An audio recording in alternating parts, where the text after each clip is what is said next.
Se inicia o segundo capítulo do tema da mensagem de hoje. Lança o teu pão sobre as águas.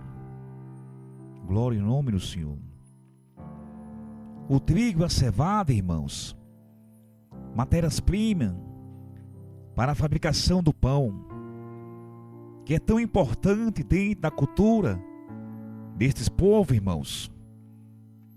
Aleluia. São cultivadas por eles mesmo no deserto. Mesmo estando no ano 2016, irmãos.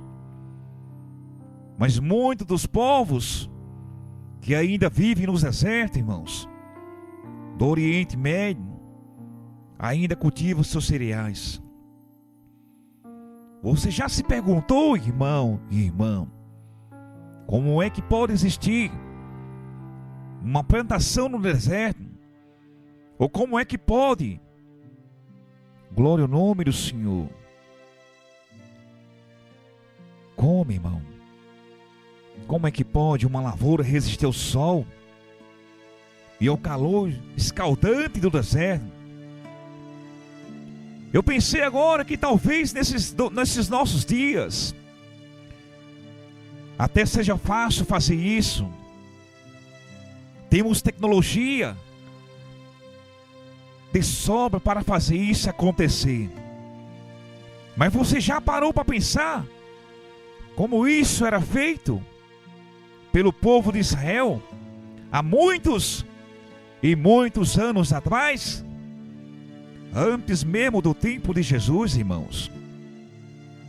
Aleluia. Isso é fantástico.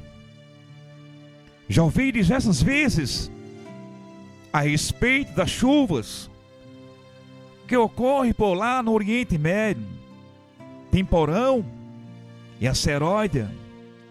Pois bem, acredito, irmãos, que você também já escutou alguma coisa a respeito. Irmãos, o profeta Joel, ele faz menção dessas chuvas no capítulo 2 do seu livro, no versículo 23, dizendo: alegrai-vos, pois filhos de Sião, e regozijai-vos no Senhor, vosso Deus, porque Ele vos dará em justiça medida, a chuva fará descer como outrora, a chuva temporão e a seróide. Essas chuvas também são mencionadas no Novo Testamento por Tiago, no capítulo 5, versículo 7, quando diz: sede, pois, irmãos, pacientes, até a vinda do Senhor. Eis que o lavrador aguarda com paciência o precioso fruto da terra, até receber as primeiras e as últimas chuvas. Glória ao nome do Senhor. Primeira e segunda chuva. Chuva temporão e chuva seródia. A chuva temporão, irmãos, era aquela chuva que caía fora de época, geralmente, irmãos, próximo ao final do ano, por volta do final do mês de outubro, irmão, e o início de dezembro. Essa chuva, na realidade, irmãos, não era abundante, era uma chuva limitada, que tinha o objetivo, irmão, de molhar a terra e preparar para o plantio da semente, dando, irmãos, condição para que toda a semente plantada durante essa chuva viesse a germinar. Já a chuva seróide, irmãos, era a chuva que vinha no tempo certo. Era também conhecida como a última chuva, caindo entre os meses de março e abril. Diferente, irmãos, da chuva temporão, glória ao nome do Senhor, a chuva seróide era uma chuva extremamente abundante.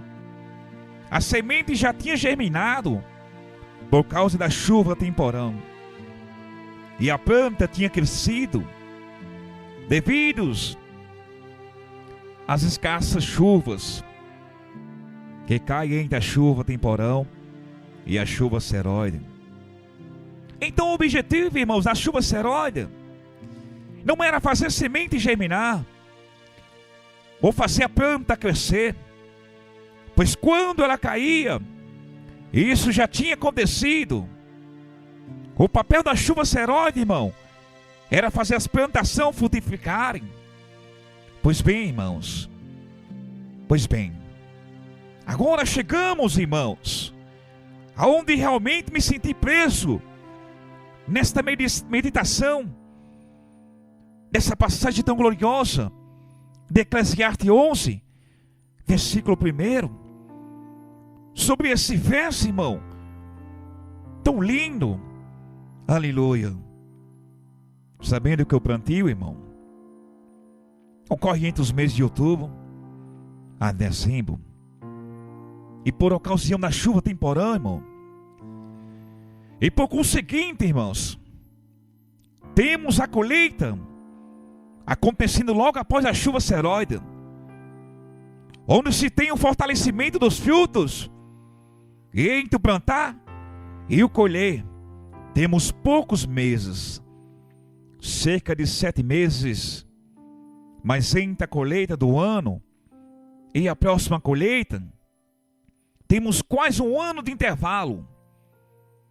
Observe, irmãos, em que a colheita feita no ano deveria ser o suficiente para durar um período muito longo, lembrando que eles ainda deveriam de todas as sementes colhidas separar quantidade considerável, pensando no próximo plantio. Não eram raras, irmãos, as situações que esse povo enfrentou quando, chegando a época da chuva temporão, novamente ter suas despesas quase vazias e não ter quase nada de farinha na panela para fazer o seu pão de cada dia.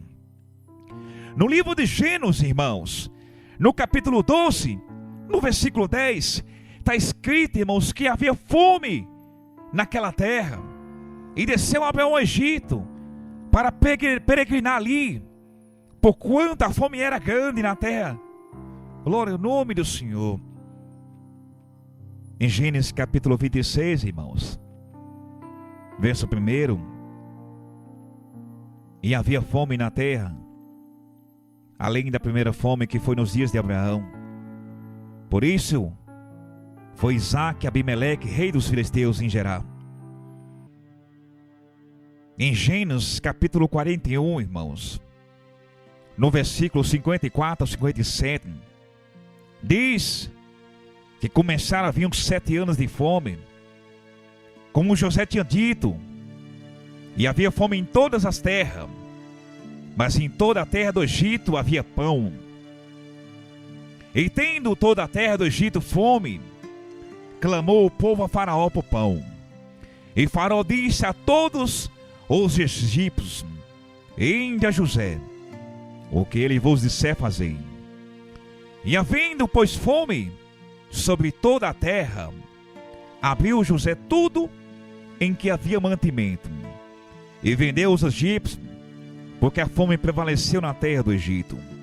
E de todas as terras vinham ao Egito para comprar de José, porquanto a fome prevaleceu em todas as terras. Glória ao nome do Senhor. Em Atos, irmãos, capítulo 11, no versículo 27 ao 30, diz que naqueles dias desceram profetas de Jerusalém para Antioquia, e levantando-se um deles por nome Agabo, dava a entender pelo Espírito que haveria uma grande fome em todo o mundo. E isso aconteceu, irmão, no tempo de Cláudio César. E os discípulos determinaram mandar cada um conforme o que pudesse socorro aos irmãos que habitavam na Judéia. O que eles com efeito fizeram, enviando os anciões por mão de Barnabé e de Saulo. Talvez você esteja entendendo neste tema de hoje de qual fome estou me referindo. Estas fomes, irmãos, era fome materiais. Mas existem dois tipos de fome. A primeira, material, e a segunda, espiritual. Pois bem, irei falar nesse tema dois tipos de fome: fome material e fome espiritual. Dando continuidade, irmãos, ao tema de hoje.